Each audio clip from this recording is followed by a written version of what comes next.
യൂറോപ്പുകാരനും അമേരിക്കക്കാരനും middle ഈസ്റ്റുകാരനും ഈസ്റ്റുകാരനും far ഈസ്റ്റുകാരനും ഒക്കെ അവരുടെ പരിസരങ്ങളിൽ അടയാളങ്ങൾ അല്ലാഹു തആല വെച്ചിട്ടുണ്ട്. പക്ഷേ അഷ്റഫുൽ ഖൽഖ് തങ്ങൾ പറഞ്ഞു, 15 വിഷയങ്ങൾ എൻ്റെ ഉമ്മത്തിൽ സംഭവിച്ചാൽ നിങ്ങൾക്ക് അപകടങ്ങൾ വരുമെന്ന് പ്രതീക്ഷിക്കണം. എൻ്റെ സമുദായത്തിന്റെ പൊതുമുതലുകൾ ആളുകളിൽ നിന്ന് പിരിച്ചെടുത്ത് കൊണ്ടുവരുന്നത് നിങ്ങൾ ധൂർത്തടിക്കുകയാണെങ്കിൽ, സമുദായത്തിന്റെ പൈസ കൊണ്ട് നിങ്ങൾ സ്വന്തം കാര്യങ്ങൾ ചെയ്യുകയാണെങ്കിൽ, ഒരു സമുദായത്തിന്റെ പൊതുവായ സമ്പത്ത് നിങ്ങൾ നിങ്ങളുടെ വ്യക്തിപരമായ ആവശ്യങ്ങൾക്ക് ഉപയോഗിക്കുകയാണെങ്കിൽ,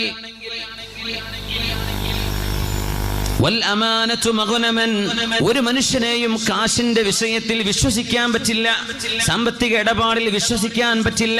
പറ്റിച്ചു കളയും, നിസ്കാര തഴമ്പുണ്ട്, എല്ലാം ഉണ്ട്. പക്ഷേ കാശ് കയ്യിൽപ്പെട്ടാൽ പിന്നെ തിരിച്ചു കിട്ടുന്ന ഒരു ലക്ഷണവുമില്ല. വിശ്വാസ വഞ്ചന ചെയ്യുന്ന ആളുകളാണ് ജനങ്ങളെങ്കിൽ തങ്ങൾ പറയാം. 15 വിഷയം പറഞ്ഞു.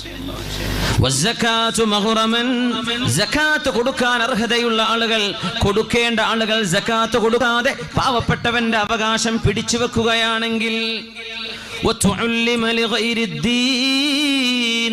അല്ലാഹുവിനനുസരിച്ച് ജീവിക്കാനല്ലാതെ മതപഠനം ഒരു വ്യവസായമായി കൊണ്ടു നടക്കുന്ന കാലം വന്നാൽ, മുതഅല്ലിമീങ്ങൾ, മതവിദ്യാർത്ഥികൾ, മുഅല്ലിമീങ്ങൾ, മുദർരിസുമാർ, വാഇദീങ്ങൾ, പ്രഭാഷകന്മാർ, വഅദ് പറയുന്ന ആളുകൾ, പണ്ഡിതന്മാർ, ഇവരെല്ലാം വിദ്യാഭ്യാസം, ഇൽമെന്ന് പറയുന്ന ദീനിന്റെ ഇൽമ് സമ്പത്തുണ്ടാക്കാനുള്ള സ്രോതസ്സാക്കി മാറ്റിക്കഴിഞ്ഞാൽ,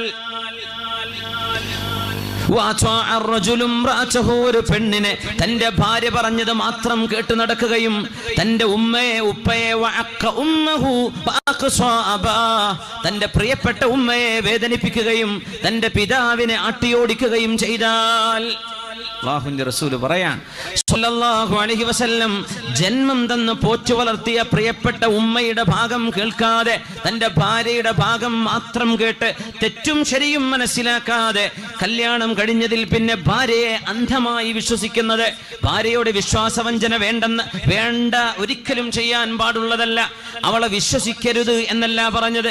പക്ഷേ അവൾ യാഥാർത്ഥ്യത്തിന് വിരുദ്ധമായ കാര്യങ്ങൾ തന്റെ ഉമ്മക്കെതിരെ, ഉപ്പക്കെതിരെ പറയുമ്പോൾ അത് തൊണ്ട തൊടാതെ വിഴുങ്ങുന്ന അവസ്ഥ ഭർത്താക്കന്മാരിൽ ഉണ്ടാവരുത്.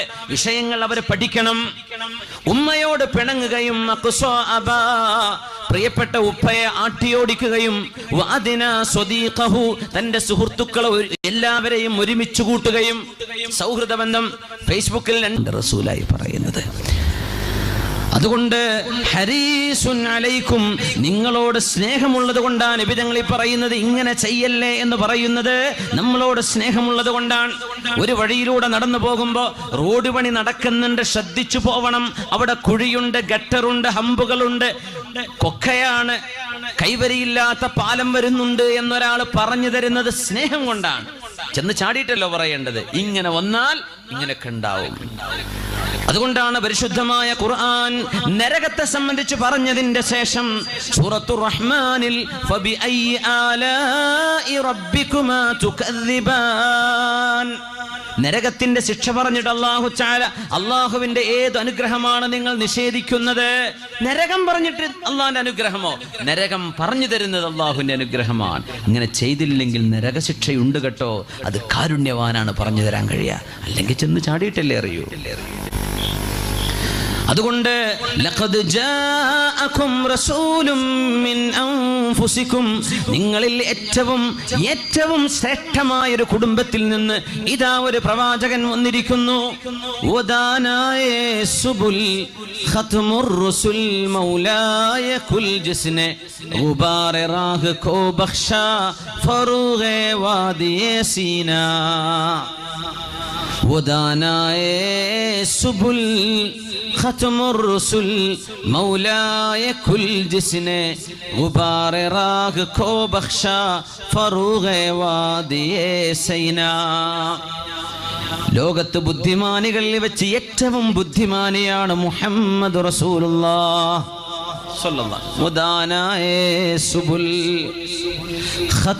വസല്ലം. പ്രവാചകന്മാരുടെ അന്തിമ കണ്ണിയാണ് മൗലായ കുൽ, എല്ലാവർക്കും നേതാവായി വന്നോരാണവർ. ജിസ്നെ ഗുബാറെ റാഹ് കോ ബഖ്ഷാ ഫറൂഗെ വാദിയെ സീന.